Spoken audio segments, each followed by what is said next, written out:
as we move along throughout the springtime months, allergies and illnesses will continue to play a major factor all throughout. Spring allergies are increasing and triggering asthma and COPD flare-ups, particularly as the weather fluctuates in southeast Michigan. And not only that, but stomach viruses are on the rise across all countries, including norovirus and rotavirus cases in children and unvaccinated infants. Here to tell us about how to combat spring illnesses is emergency medicine specialist with Henry Ford Hospital, Dr. Jason Vieder. Jason, good morning.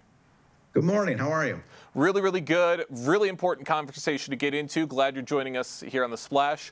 What seasonal health concerns should West Bloomfield families be especially mindful of as we move into late spring? Yeah, as you mentioned, obviously asthma and COPD are certainly at the top of the list. This winter, we had a very robust flu season. So a lot of folks had flu. We saw a lot of that in the emergency department. We did not see as much COVID.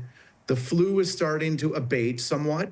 And now, as you noted, the weather has been kind of crazy. We'll get fluctuations of 40 degrees, and then we start to get pollen. So we really start to get concerned about people that have asthma and COPD.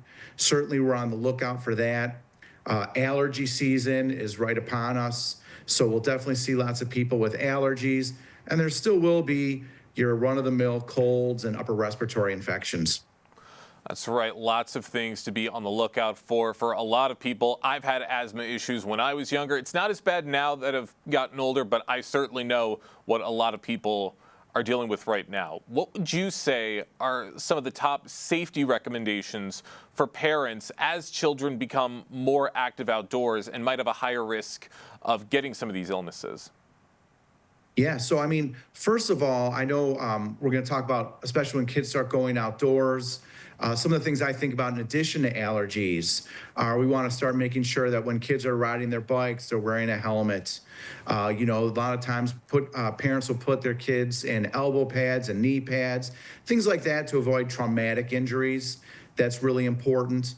For those parents that have children with allergies, if they're going to go outside, sometimes it's about pre-medicating with an antihistamine so that it just will mitigate some of the severity of any sort of allergy or illness.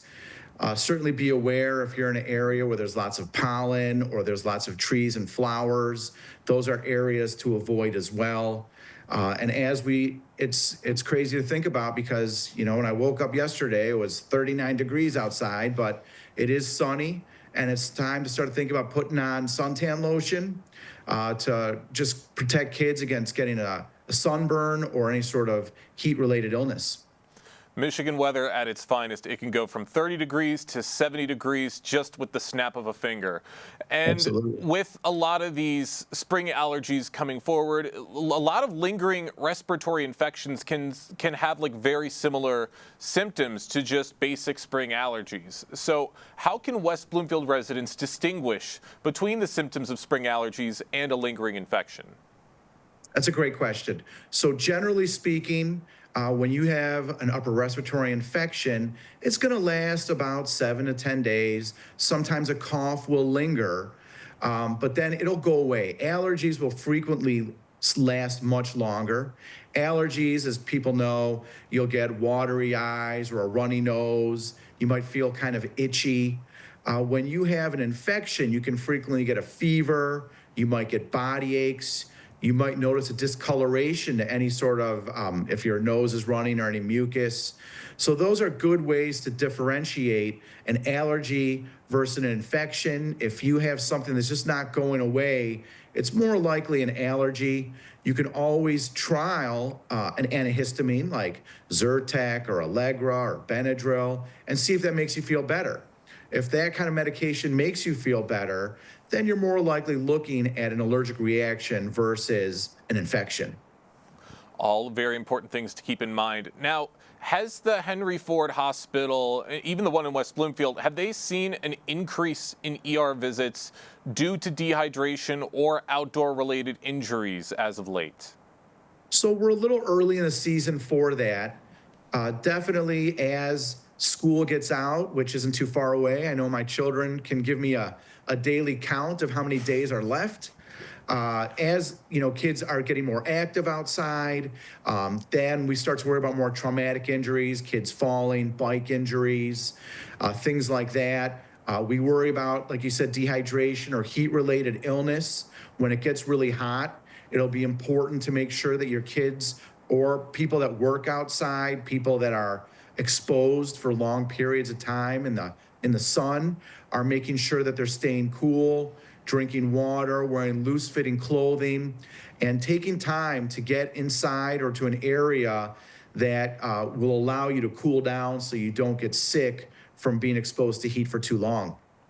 That's right. Heat stroke can be a very, very dangerous thing to deal with, especially around this time of year. For those just joining us right now on the Splash Live, we have emergency medicine specialist with Henry Ford Hospital, Dr. Jason Vieder, joining us right now on the Splash Live to tell us how to combat spring illnesses and sicknesses that are arising this time of year.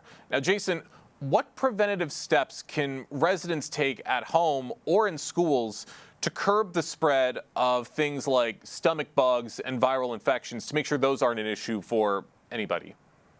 Yeah, the most important thing we can all do is to be really careful about hand washing. And I know sometimes it can be annoying or you don't want to spend the time doing it, but it's really, really important after you eat, if should you sneeze or cough, certainly after you use the bathroom. It's really important to make sure you're washing your hands with soap and water. Sounds simple and easy, but unfortunately, not everyone's doing that. If you're not feeling well, I think we've all learned this lesson when we went through all of the COVID stuff. If you're not feeling well, that is not the time to try and push through and go to work or school. That's right. You know, it's important to take that extra day maybe and just stay at home. You don't have to isolate in your bedroom and, not talk to anybody. But if you're certainly not feeling well, it's a good reason to just kind of stay home, make sure you're feeling better. If you have to go out, that's a reason to wear a mask. Obviously, folks are not wearing masks as much anymore, and that's totally appropriate. But if you are not feeling well and you have concerns that you might have an infection, it'd be a good idea to wear a mask in a public space. That's right. I definitely think that since the days of COVID, everybody is a lot more wary when it comes to any type of illness. Even if it's like just a simple cold that passes through that anybody gets, you gotta be very, very careful and make sure that nobody gets this and it doesn't spread any further. Jason, how does the community's access to care at Henry Ford support faster recovery and reduce ER congestion during illness surges? Yeah, so there's a couple things. First of all, once again, just as we all still do, I shouldn't say we all, but I certainly still have a little bit of post-traumatic stress from COVID. Once again, it's just trying to be judicious about the times when you're not feeling well and going out. If you're not feeling well, there are plenty of urgent cares. Henry Ford has a series of urgent cares called Go Health, which you've probably seen around your neighborhood. There are quite a few of them. Those are great resources if you're not feeling well, but you feel like you might not need an emergency department visit. Those are a good place to go to get some care. Should you go to the emergency department, especially at West Bloomfield Hospital, we've done some things to try and decrease congestion. We've put a physician in the triage area to try and differentiate those who are really sick and might need a hospitalization and those who maybe just need to be evaluated and treated. Should you need to actually come back to the emergency department proper, there are also programs that we have to try to keep people out of the hospital. We have something called Mobile Integrated Health, which is a program if you're not feeling well, but we feel like maybe you could still go home, there are people then can come out the next day and check on you, make sure you're doing okay, you're taking your medications as prescribed. There's a lot of literature that shows that people heal the best at home. So while certainly there are times when a hospitalization is needed, if we can get someone back home with their family in a familiar environment, that will really promote healing much quicker if possible. Absolutely. Sounds like that could have so many benefits for people staying at home, recovering from illnesses. Jason, I got one more quick question for you before we let you go. Are there any specific public health advisories or upcoming vaccination clinics in West Bloomfield you recommend residents be aware of this spring? So, I'm not aware of any vaccination clinics right now, but I'm sure many people have seen that we have had an uptick in measles. It's the greatest amount of measles we've seen in decades. So, I can't stress enough the importance of getting vaccinated.